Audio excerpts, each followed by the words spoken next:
Joining the counseling department this morning. Today we're going to be talking about some just college choice, but not necessarily focused on grades.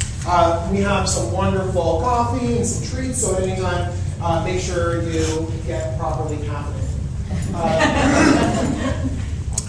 My name is Daniel Johnson. I'm one of the counselors here. Today we're joined by some of our lovely counselors. They'll be around to answer some questions and chat with you guys after the presentation. So today we're talking about not just grades. It feels like a lot of times we focus on grades so much. We focus on academics. And we see this when students come into our office as well. They're always talking about, well, do I fit in academically? Am I going to get in? Is this an academic fit for me? And that's great. We want to make sure that our students find a place where they feel challenged but not overworked when it comes to college. But it's not all about grades. And in many situations, students are going to find a great academic fit among so many different colleges. You know, if we talk about the top 100 schools, maybe the top 100 liberal arts schools in the United States, they have pretty challenging curriculums where a lot of our students would fit in really nicely academically. And so in many situations when students are talking about these different colleges, there's not a big distinction when it comes to how it fits them academically. So with so many colleges being relatively similar academically, we have to challenge our students to look beyond academics. So the most common things that people look at are academic fit. We show them the scattergrams. We say, okay, what's your GPA? What's the middle 50% of the students going there's GPA? And we have really students focus on school for school's sake. We tell them about majors. Majors can be important, but that's something that students sometimes focus on. Or programs of internships or career placement. This is the goal of college in many situations, Get educated, move through, come out prepared for adult life. But sometimes it's not going to be that deciding factor. College is so much more than just academics. And a lot of the speeches that we give focus kind of just on academics. And there's a reason why. Because it remains the most important decision-making factor. Like the colleges will decide mostly based on your students' academics. For example, there's some schools like the Cal States and the UCs that rely very heavily on just grades. But we all know that it's not just grades. And the reason why it's not just grades is because everything else matters so much. You all chose Chaminade for a reason. And Chaminade puts so much effort and investment into all of these other clubs and organizations and making sure to treat students like individuals. And so we want to approach colleges in the same way. What are those non-academic factors? Not the majors or the internships or stuff like that. What's going to make your student feel good on campus? Feel like they're at home. Have fun for the next 4 years. And that's actually going to be way more important because happy students are successful students. And most students don't get happy when they're, when they're overly challenged, or they don't take their joy out of the academic rigor of their school. They take joy in the relationships they build, the activities that they're a part of, the community that they build there. And so let's talk about how to figure out, how these other factors, how students can build community, how students can fit into a school that they've never experienced, that they see only on surface level. So one of the most important things that students look at when picking a college is where. Okay? And there's a lot of things about location that can be really important for students. So if we talk about, where in the country, first thing I want to talk about is like on campus versus off campus. Okay? There are different schools that have a different focus about how their campus works and how their campus is designed. And a lot of times when we think of schools, we think of the on-campus experience. We think of a campus that has defined borders, and we think of students living there and walking or biking to their classes and walking, biking to their activities, or walking, biking to eat, and then all this stuff being very self-contained. That's not every college campus out there. And so when a college breaks that mold, if a student, has to take a bus to school, or if a lot of people it's a commuter campus, and a lot of students commute to school, or if the buildings are all spread out amongst a big city, this changes the dynamic of the school. And so students need to be kind of aware of that. One other thing is a college town or a big city. We have a lot of students at Chaminade that say, I want to go to school in a big city. And I get that. They're Los Angeles. They're from Los Angeles. They're comfortable with where they are. They like where they are. And so they're like, look, I want a big city. One thing, though, is that I don't know if a lot of students are taking advantage of Los Angeles as a big city. I'm like, oh, cool. So what do you guys do? You ever go into Los Angeles? Oh, no. When I hang out with my friends, I go to the Commons or I go to the mall. Okay, so are you really using this big city environment that you're kind of craving? It's not a gotcha moment for them. It's a self-reflection. Oh, well, maybe I don't need like a gigantic urban environment. Maybe I just want to have like access to cool things to do with my friends. And then figuring this out can be a little bit tricky, but one thing that I like to tell students to do is say, well, when you plan on hanging out with your friends, or if you're planning a date or something like that, do you get in your car and drive to the restaurants you're thinking about like going to? No, like you get online, go on Google or Yelp or whatever, and you search up cool things. So I tell them, pick your college campus. Go on Google Maps, go on Google Street View. Go on those areas where it says this area is busy right now, and go ahead and look. What does it look like? What can you walk to from campus? Having something an hour's drive away and a 1-minute walk away is so different. And students' lives are going to be impacted with what's immediately around them. And so having them focus about, well, I know that it's really great to have New York City right there, or be in Chicago or something like that, but what can you walk to? Where would you guys go? What would you hang out? If you were to leave campus, what restaurant would you go to? And so charging the students' minds with this kind of stuff can help out a little bit by providing context. And what it can do is have them imagine themselves on that campus. And what it does also is it opens things up a little bit. Now we're not looking at, Boston, New York, Chicago, Los Angeles. Now we're looking at a lot of different places. And they might kind of get excited about this college town feel. Because in many cases, big colleges are like cities in themselves. They have a completely different dynamic. They're really excited. So some students have this idea of being far away from home. And that's actually a really important thing. It's being like, okay, how easy is it for me to get home?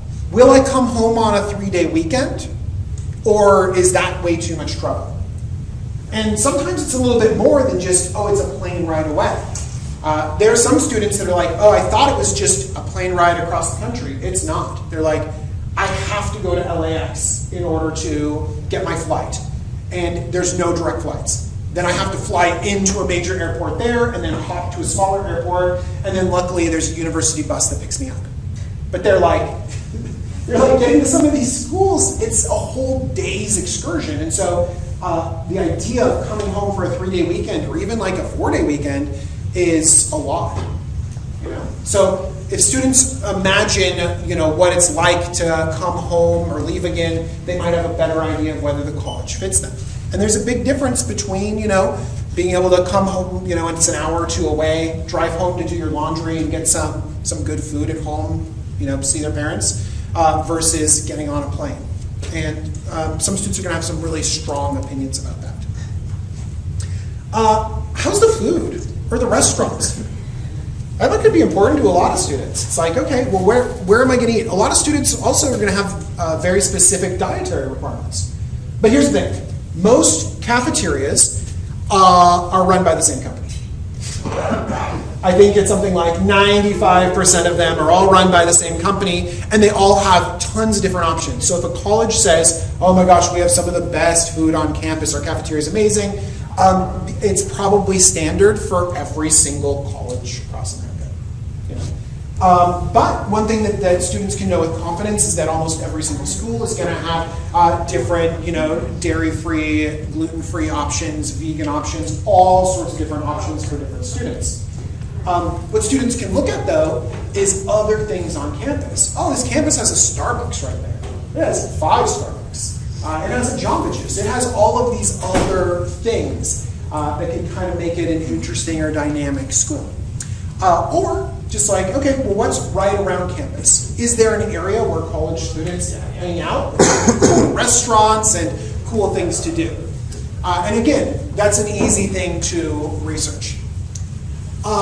Where do students hang out? That's a difficult thing to predict, actually, where students hang out.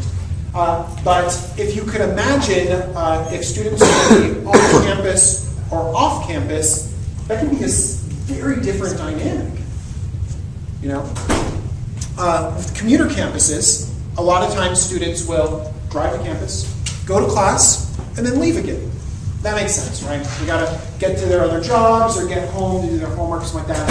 And so the campus can feel empty at nights, empty on the weekends. And so a lot of times when students need to have that element of social life, they're gonna be doing it off campus, which is totally fine. It's not like Chaminade campus, needs to be open on the weekends for students to meet up and hang out. But it might not be that. Excuse me.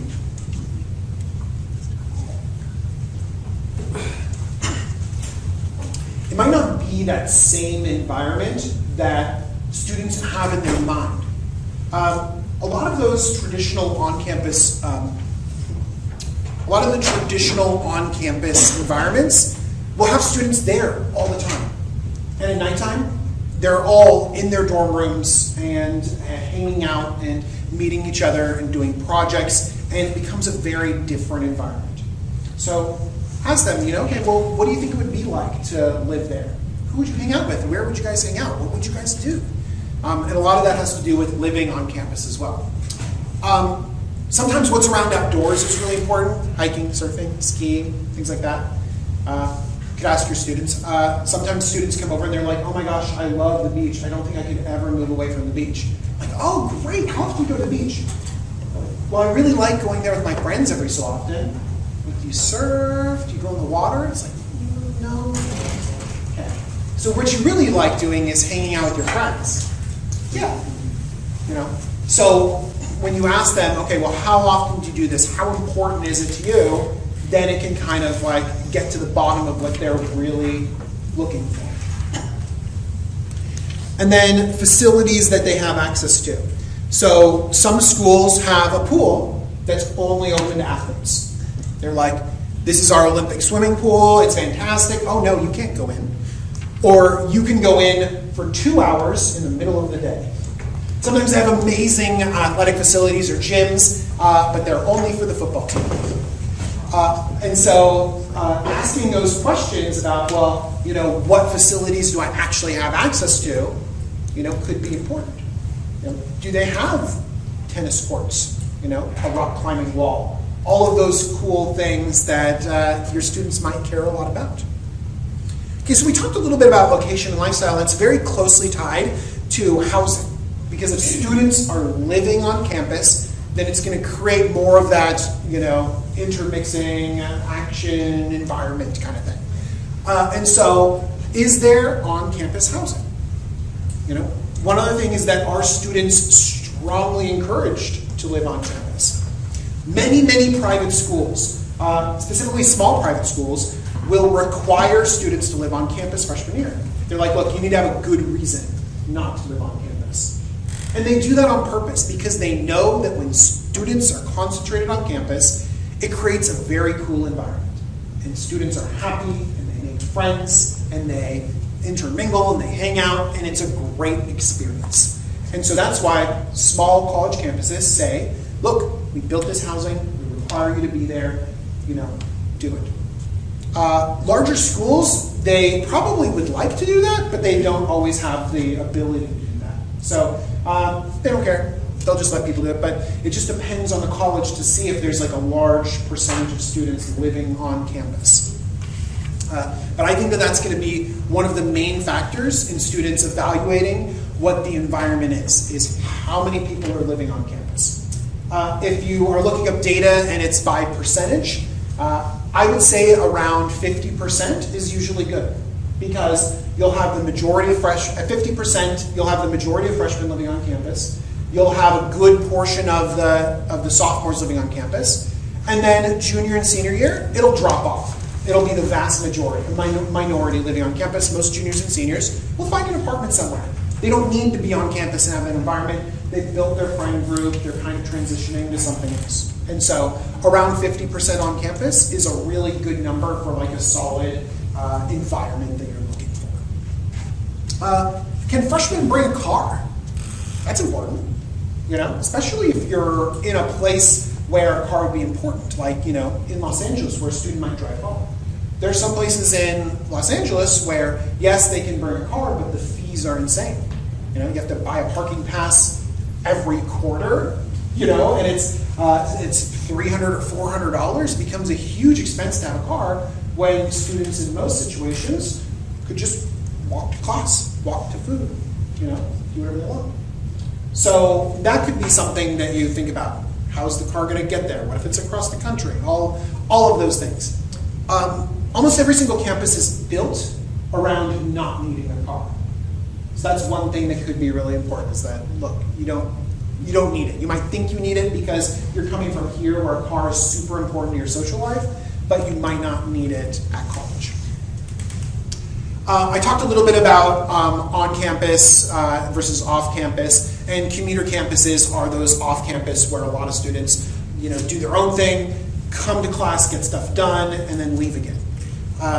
I've been kind of talking that down a little bit when it comes to college environment, but I want to assure you that there's still campus life.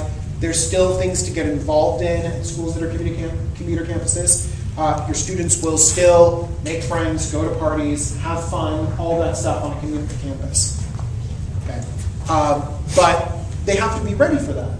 If they go into a school that's a commuter campus and expect it to be like they've seen in the movies, or expect it to be a different environment, then they're going to be disappointed.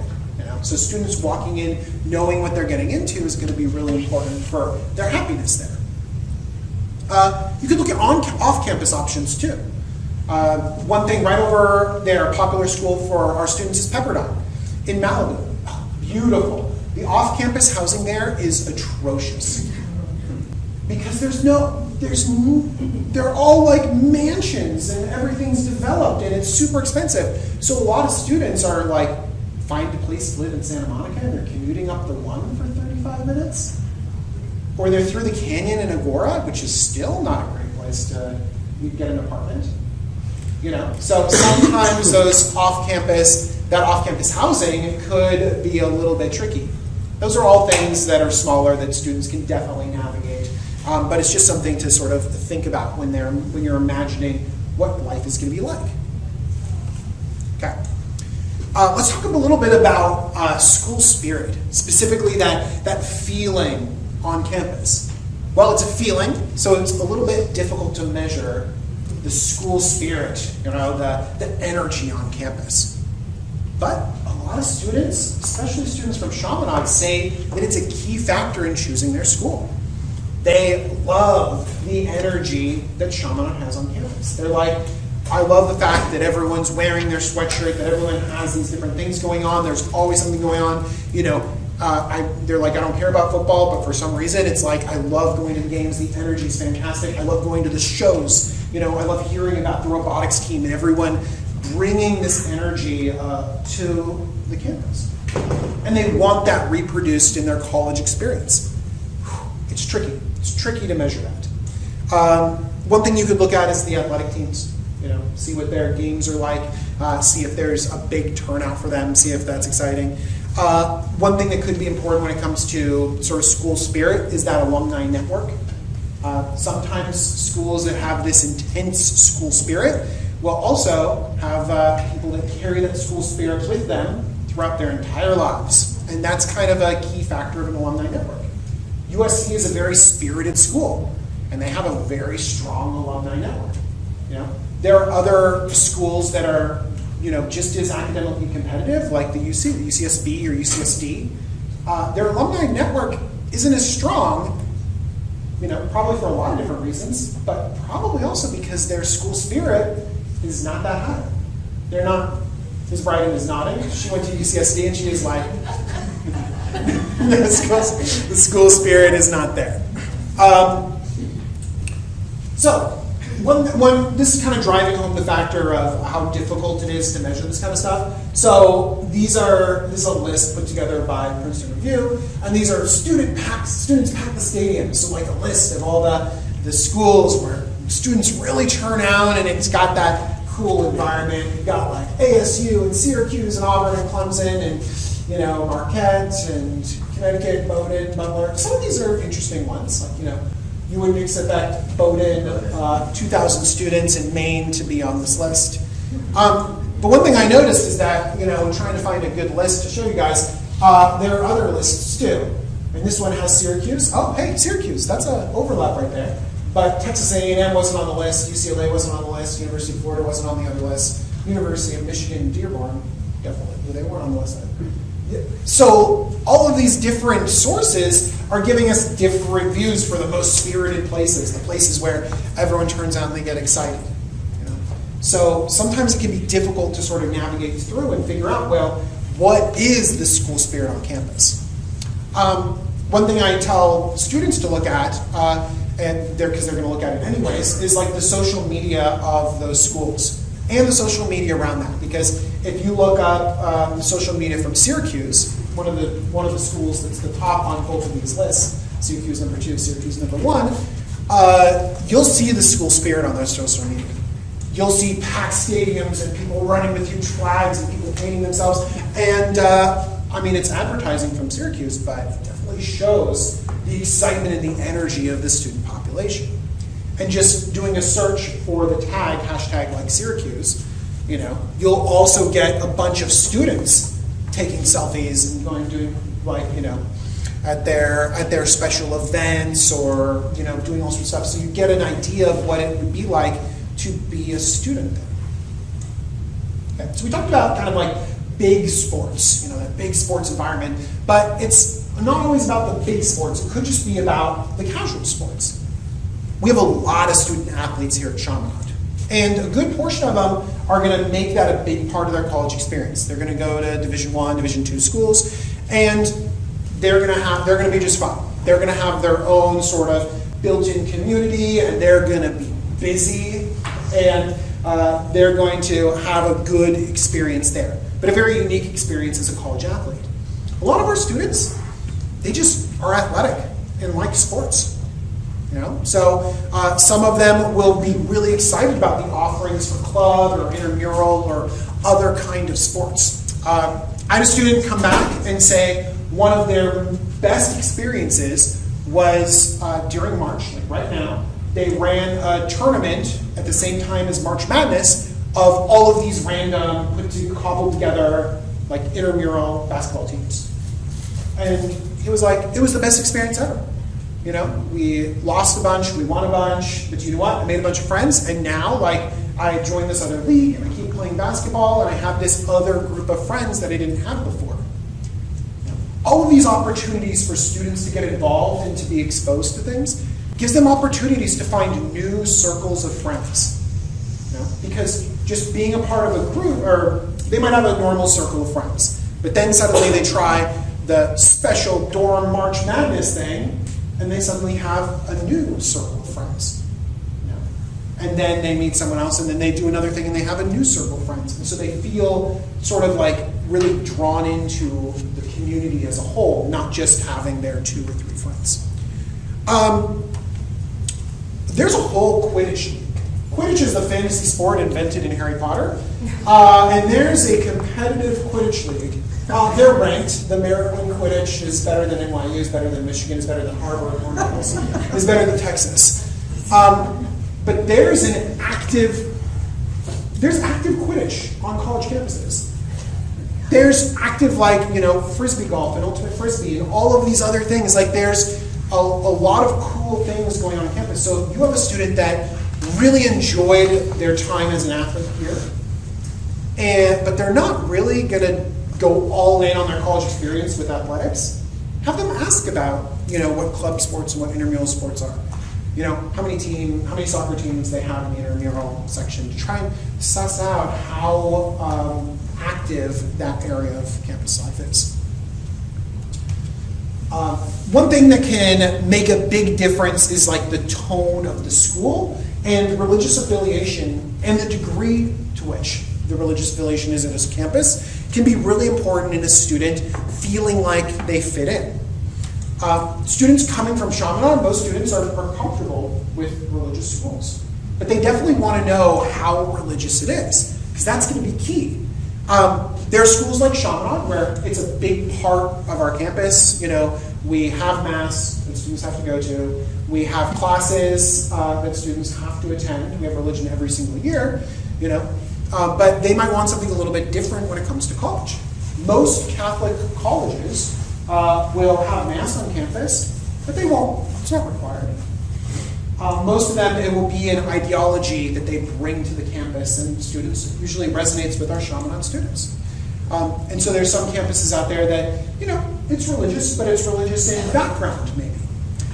There are other schools where students have to go to chapel every week or 3 times a week. Attendance is taken, and not good things will happen if they skip.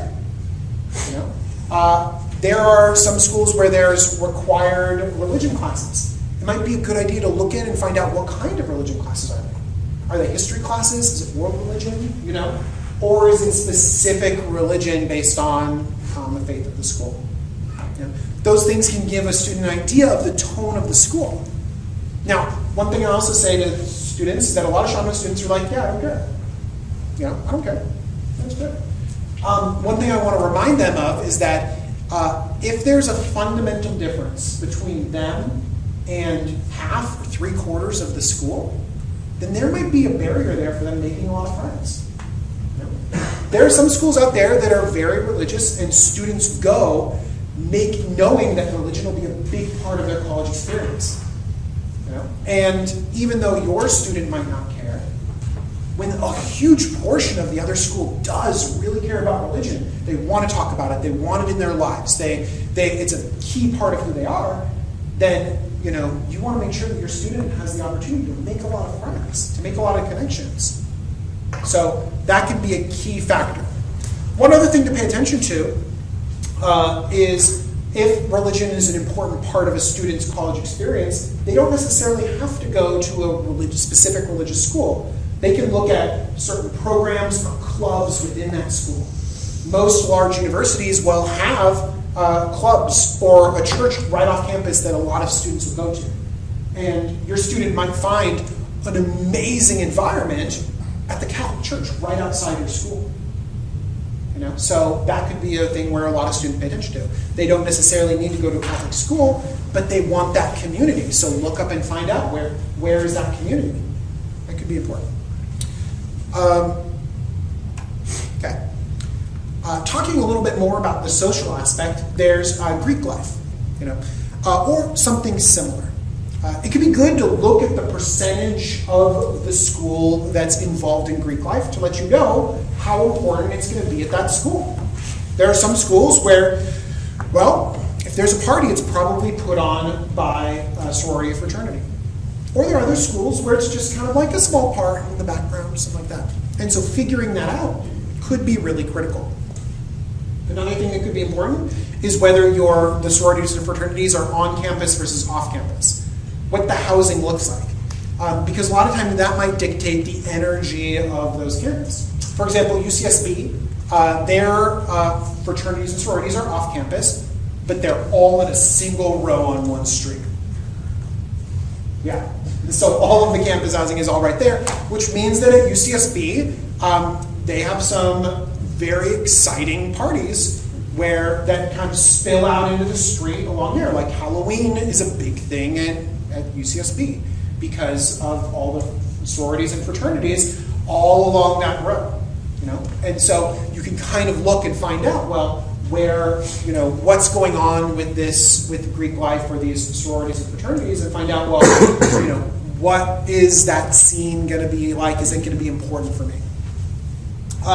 Another thing to look at is housing. So if students are interested in participating in Greek life, then they can figure out, well, will I be able to stay at the house eventually? Like, will this be my housing for 2 years? What does that look like? Also, one thing to point out is national versus other social organizations. So there's national sororities and fraternities that we've all heard of. And then there are smaller ones. You know, sometimes they're school specific. They're houses. You know, if you came from our middle school, you know that it's separated into houses, and other schools will have something similar. Well, that can bring a cool environment and a way for students to, you know, interact with one another. One other thing about Greek life is that the alumni network involved in that is huge. You know, so that could be a very important piece of information. So speaking of the societies or other things, Whittier College in California has 10 societies. They've specifically decided we are not going with national universities. We're going with societies, and you know that could be that's kind of a theme that they have for their school. One thing to point out when it comes to the percentage, if we look at something like the University of Alabama, you know, we might have an idea of what it could be like to have a school that has a lot of sororities and fraternities, have that be a big part of the social life. The average involvement in sororities and fraternities is 10%, you know, which kind of makes sense, right? It's definitely not a huge percentage of the population, but a good bunch of students are part of this organization. Maybe that's the same as students that are involved in athletics, or the same percentage of students involved in some other things on campus. Anyone have a guess for the University of Alabama? It's 42% of the women join sororities. So if you have a student that is really like invested, like, or is like, no, I don't want that, you know, or they're involved in something else, 42% is huge. And remember, a lot of times certain students can't join sororities and fraternities. If you're part of a NCAA sport, sometimes they say that it conflicts with rushing and stuff like that. So 42% means that if you have a girl going to the University of Alabama, that is going to be a part of their social life. It's just going to be a part of their social life. And so they have to be kind of prepared for that. One thing, when it comes to sororities and fraternities, one thing that I have mixed emotions, because sometimes I'm thinking, well, are we recreating the negative aspects of cliques and popularity and all of this other stuff when it comes to being a part of these groups? You know, we take it's a popularity contest for getting into the best sorority, and what does that do for the college campus? You know, but sororities and fraternities are very diverse. You know, and even national sororities and fraternities will be different from campus to campus. Okay? So a lot of your preconceived notions when it comes to these social organizations, they could be right. Like at Alabama, they could be right. But at a lot of other schools, they might not be. And so you definitely have to do a little bit, your student definitely has to do a little bit more digging when it comes to, well, what is campus life going to be like when it comes to these organizations? Okay, let's talk about another really popular aspect of college, which is study abroad, or even college abroad. This is a great time in your student's life to explore, to do cool things that you can't do at other times. Go to other countries, see other things, experience other cultures. It can be so cool. And a lot of Chaminade students get really excited about it, and they have this adventuresome spirit that they really want to do this stuff. So, look at the types of programs and the duration. Programs sometimes can be more important than the locations. Some students might say, oh my gosh, I really want to go blank. Well, many colleges can place a student anywhere in the world. Really. A lot of colleges will have connections with almost every other university all over the place. They have this unofficial network. They can just say, okay, sure, we'll transfer the credits, take these classes, boom, boom, boom, boom, boom, you're there. But there can be a big difference from a student just showing up to, York University in England versus someone going into a catered program where they feel like kind of cared for and brought along. So sometimes the programs are very important. Think about what kind of support systems the students have when they're abroad. There are some programs where they're like, okay, we're going to place you with a family. You'll have a family there, awesome, and you'll go to school. It's not a big support system. It's a really cool immersive experience. For some students that might be great, but that might be over the head of some students. So think about what the support system is and where they're staying. If it's a homestay, if it's going to be campus housing with the students in that general population, or whether they bring a cohort over. Cohort housing could be really, really good because they have this built-in group of students from their college or students from other colleges, and they have this built-in friend group where students are all sort of on the same page. One thing to get a good idea of different options for studying abroad is just asking colleges about it or doing research. If we look at some of the schools that do it best, one school that does it best is Goucher College, based just outside of Washington, D.C. You probably haven't heard of it because it's very small. 100% of their students study abroad. That's one of their things. 100% of their students study abroad. That's just what they do. They're like, look, it's part of our curriculum. We have all these different things set up. 100% of our students study abroad. If that's a part of your college, it's going to be really strongly supported. And they've received a lot of awards for it. They're one of the colleges that change lives, one of those 40 schools that were identified as these schools that are really powerful changes or impacts for students. And so, if you go through and look at, well, how does Goucher do it?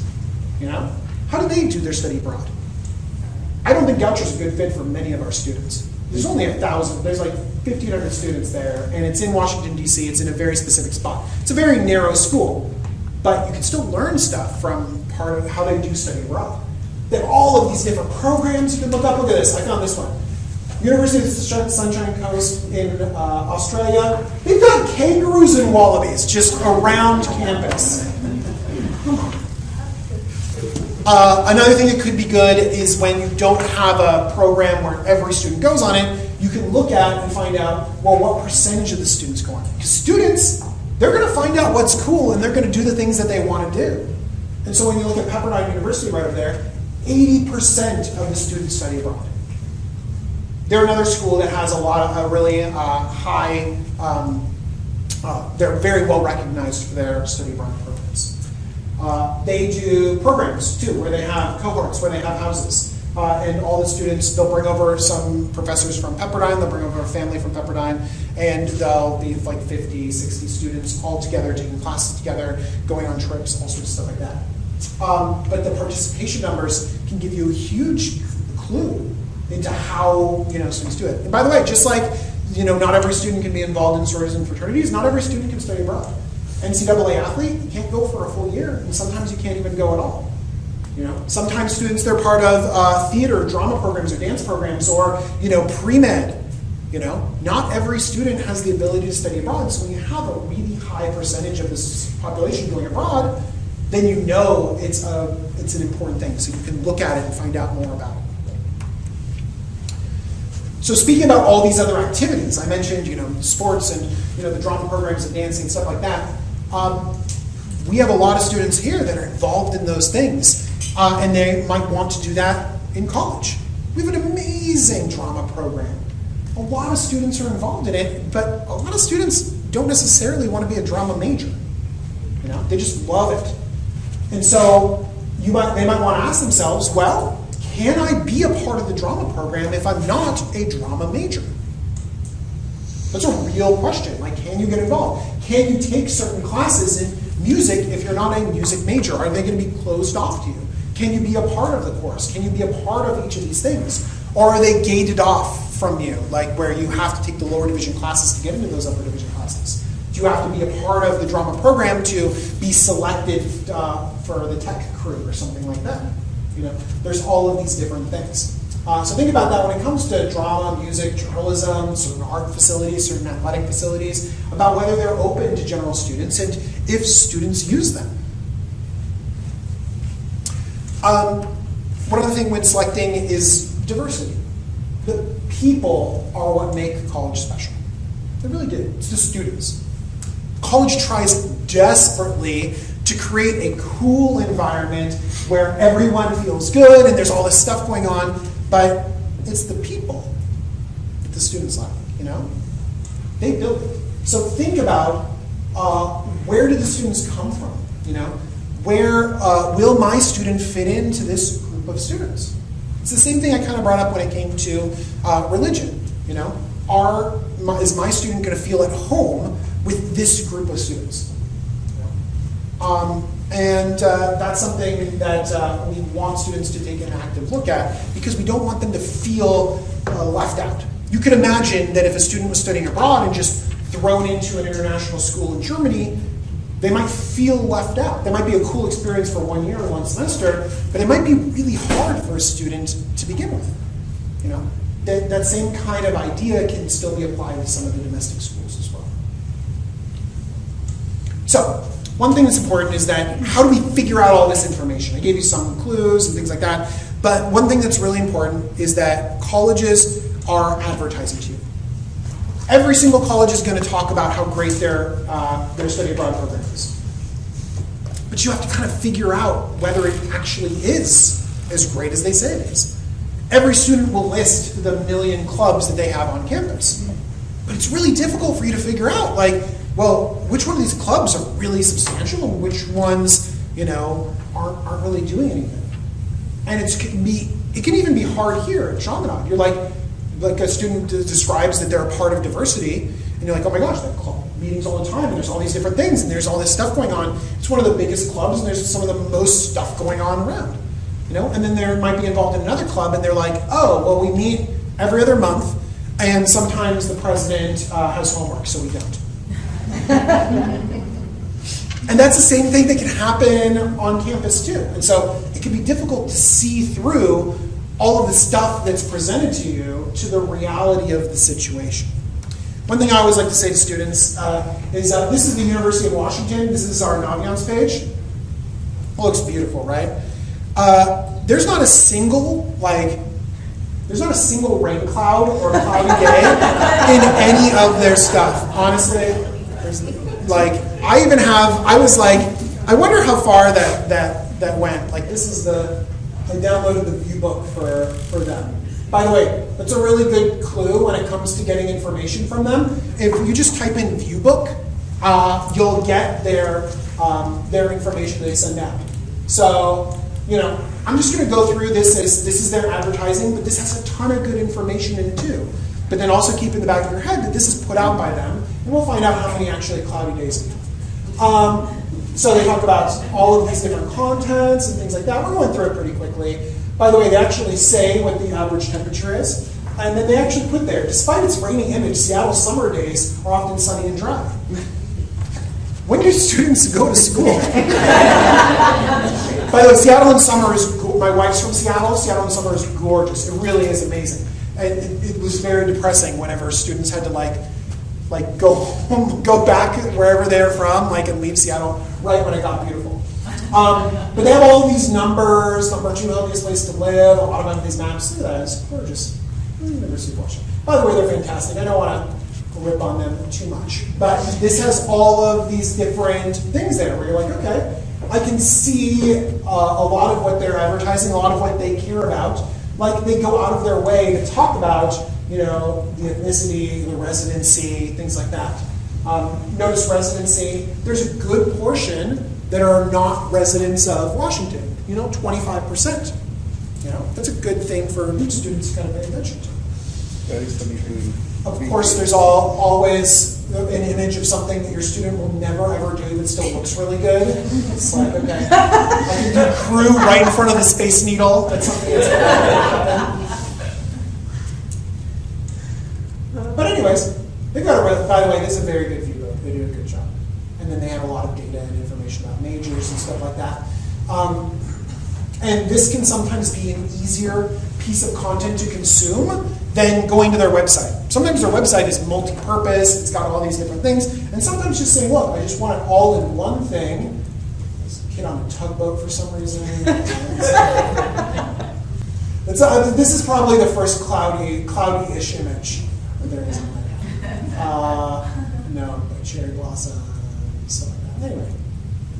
But that can give you guys kind of like a good idea. And a lot of these, almost every school is going to have some sort of ebook, some sort of thing that can let you kind of see in a little bit to what's going on. Let's make sure I get back on track. So one thing that we do is we talk to students a little bit more about how to research, but we also want to talk to you guys about how to research too. In fact, we're hijacking the juniors for a day coming up where we're going to be talking to them. They're going to be talking to colleges and college admissions officers, but we're also going to be talking to each of them about, well, how do we navigate these ideas of fit? How do you do that research? And so we're going to give them some of these tools that we've been talking to you about in that junior workshop coming up. When is that? March 28th. March 28th, there we go. So if they say that they don't have to go to school on March 28th, they're not taking a PSAT or anything like that, then it's true, they're not taking a test, but they still need to come to school. So we talk about how to research. We talk about Naviance as a tool. Naviance is the thing that you've just seen. It's got a lot of that data in there. We talk about other online tools like Big Future. UVisit. It's a place where they collect all of these campus tours and they're interactive. It's pretty great. School websites, or things like getting a view book, or saying, I'm interested in putting your email in there or your address in there to get something physical from the school. We talk about user-generated information, like Niche or YouTube or TikTok. Those can give a view of the school that you won't necessarily see because it's all coming from the students. That's filtered in a different type of way, but it's definitely valuable information. I mentioned a few colleges that changed lives in this presentation, so I also like to mention them there. And things like it, where it's like you have a trusted resource that says, hey, this school does this really well. That could be a list that's published online. More importantly, I think it's those smaller resources that really do their research rather than just something generated online. But research is tough, and so I want to show you guys an example of something, which is kind of an example of moving through what it would be like for a student to research a school and whether it's a good fit or not. Okay? This is Baruch College. It's in New York. Okay? They've got a lot of really cool features about their school. One thing that draws students most to it is its location because it's right there in New York. But they've got a ton of really cool things, Great men's volleyball team, I heard. But if you look right here, there's Baruch College, Washington Square Park. This is NYU right there. So the location is insane. There's the Flatiron Building. There's the Empire State Building. A lot of students are like, oh my gosh, I can't get into Columbia. I can't get into NYU. They're insane. I'm not going to Barnard. What are the options in a place like this in an environment? And so they look at this school and they're like, it's right there. What a cool environment. And we look at their average GPA, 3.25. They're like, I can get into this school. They see the acceptance rate. It's below 50%, which means it's defined as a selective school. Retention rate of 95%. Students that are going to this school love it and they're staying there. Those numbers are high. Wow. It's got a good size. It's got, I can fit in academically. It's in this amazing location. It's got a lot of stuff going for it. There's a difference. Okay. This is from Naviance. Not a lot of data on Naviance because we don't have a lot of students going there. One other thing that could be important is that I looked at that annual tuition for out-of-state students, $14,400, which is cheap. That's like the price of a Cal State in-state tuition, So you're like, wow, out-of-state in New York, $14,000. Wow. And that's before any aid or anything like that. Granted, they're not going to. The institution is not going to give them a lot of aid because it's a public school. This is a City University of New York, so it's like the equivalent of kind of like a Cal State, you know. But wow, just a lot of really good stuff so far. You can see that I'm building up to something, right? So if we look at something right here, we could say students living on campus, 2%. Residency status, in-state, 97%, 3% less. The age, by the way, the age range of people over 24 years old is 25%. It's a little bit high. Not crazy high, but a little bit high. So, let's think about the student's life there. Who are they going to live with and how are they going to find a place to live in downtown Manhattan? Oh, okay, that's one struggle. 97% of the students are from New York. Are they gonna have their environment? Are they gonna have that thing where they're fitting in with people? Or are they gonna feel like an outsider immediately? How many students are even from California, going to this school? I talked a little bit about age, but usually schools that are a little bit more flexible will have a higher age range because they're open to students just kind of like getting stuff done, getting their degree, working, coming to school, and that flexibility is fantastic. But a 24-year-old does not want to hang out with your 18-year-old. Okay, so now we're seeing this school of where are they going to live? How are they going to navigate that? There's no thing on campus. This campus is 6 buildings spread across 4 New York City blocks. That's a big ask for a lot of students, right? And so that contributes to this idea of okay, a lot of things when you just look at the academics. Oh my gosh, selective school I can get into, $14,000, all of these things come together and it looks perfect, but then when you go a little bit deeper, it's oh, am I going to be happy there? Maybe. There are a lot of students that are happy there, and some of your students might be happy there, but it's definitely some stuff that students need to know. And the whole act of looking at this and reflecting about whether you'd be happy or not, that's the most important thing, is that students realize there's a lot of places I can go. As I evaluate this, I'm thinking if this is going to be good for me or not. And that self-reflection of what they want and what they like and they don't like, that builds up over time as they research, and then they start falling in love with other schools and getting excited about them. So that's the whole goal when it comes to from the counseling office to exposing students to what colleges are like. Yes, we talk about their grades and we want fit schools for them. We want them to have all these academic things in place. Yes, we want to talk about majors and careers, stuff like that. But most importantly, we want them to be happy. That's why we talk about fit so much. We just want them to be happy and successful and find a place where they fit in just as well as they fit in here at Sean. Okay. Well, thank you so much for joining me for this presentation. Does anyone have any questions? Do you guide the kids with their GPAs or no? I'm sorry, what? Do you guide the children or the students or whatever you want to call them with their GPAs, or you say it doesn't really matter? The SIT? Their GPAs are the most. So the reason why we have this presentation and we go so hard on some of these non-academic factors is that the truth is the GPA is the most important factor when it comes to college admission. And students know that. And so a lot of the focus of the entire campus is your grades and how your grades match up to what school you can go to. And it remains the most important part. Used to be test scores used to be important, but now they're not really important anymore. So it puts even more emphasis on grades. And the SIT, do you still recommend all the students to take it or no? No, it's a much more individual choice at this point in time. We have many students that will not take it at all, or even take it and not submit it. If the SAT doesn't really matter as much anymore because so many schools are test optional. If a student has a great GPA, then they need a great SAT score to match it, or even better. If their test scores are just good and they have a great GPA, they shouldn't even submit those test scores.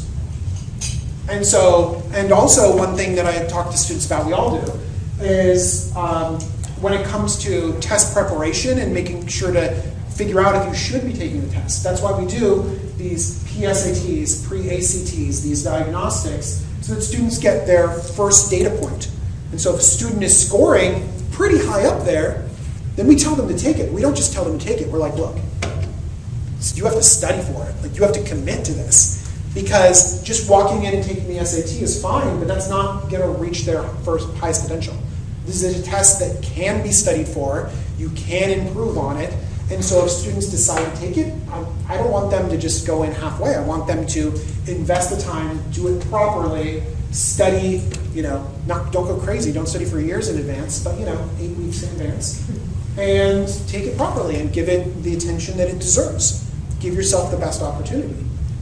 I wish that the SAT went away, because I do not want students to be studying the SAT and going and taking the process. It's an awful process, But if it gives them an advantage and gets them where they want to go, then that's the advice that we're going to give, and we're going to support them to make sure they can get in where they want to go. Thank you. Yeah, in the back. Speaking of these kinds of topics, I found this talk super engaging and super informative, and I love all we learned. When I saw college admission in the title rather than college selection, I was thinking about the subject of my kid getting accepted as well. Do you know if Chaminade has any presentations geared towards, like having my kid get into that school that she has looked at the view books and been like, I'm jazzed about this now? Mm-hmm. I have the same question. Yeah. So one thing that we talk to students about a lot is, hey, let's look at your activities list, okay? Because colleges have all this stuff going on, and they want this stuff to be going on. They want students on campus and involved and engaged in doing things, and the best indicator of that is what they're doing here on campus right now. So we ask them, colleges are going to say, what's your activity? What's your hours per week and weeks per year of engagement in that activity? And so I say, well, that's what colleges are asking for. What is that right now?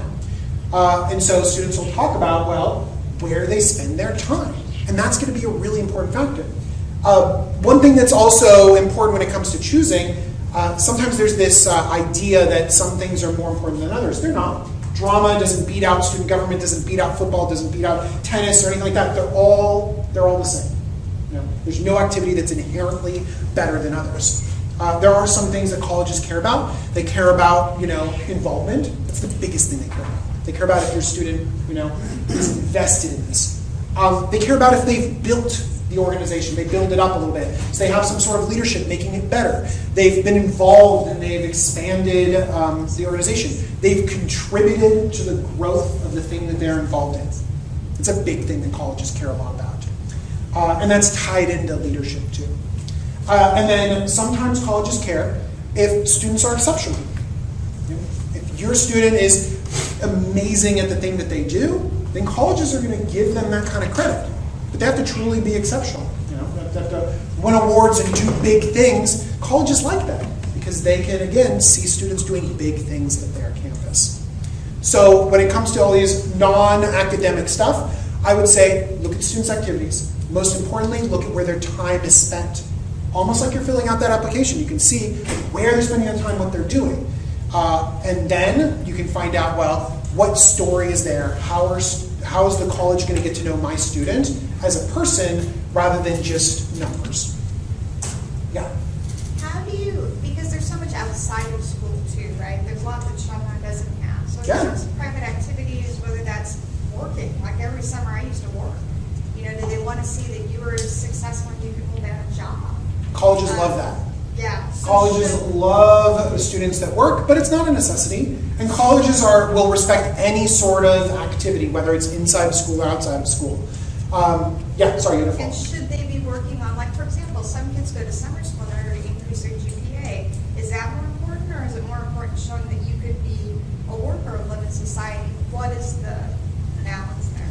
It all depends about balance, and in most situations, I would advise that the student does what they want to do. And that's going to be the thing, because that's going to shine through and show your student as an individual rather than just a bunch of numbers. Hopefully they're going to school not to raise their GPA, because that's just a data point. They're going to school and taking a class that they enjoy, that they're doing something a little bit extra. That's a thing that I, as a counselor, would like to write about. Oh, they took child psychology at Pierce. They're really invested in that. That's something that they really enjoy. They did this program and they took astronomy. So more than just like classes to improve GPA, instead I would say academic pursuits or being excited about academics are important. And then balance. Students can be very academically focused, and that's great. But I would say find something else that the student likes to do, because students are complicated. Your kids are complicated. They like lots of different things. And so highlight some of the things that they like. But again, no activity is inherently better than the other. So if your student this summer wants to get a summer job, great. If they want to take a class, fantastic. If they want to do a special sports league, great. A lot of these are going to be positive qualities when it comes to colleges evaluating them. So, real quick, guys, it's after 9:30. We do want to wrap this up. We're going to stay around. The counselors are going to stay around so we can answer any of the questions that you have. But for those of you that need to take off because it's after 9:30, please feel free to. So. Yeah, you can go to any counselor. Thank you.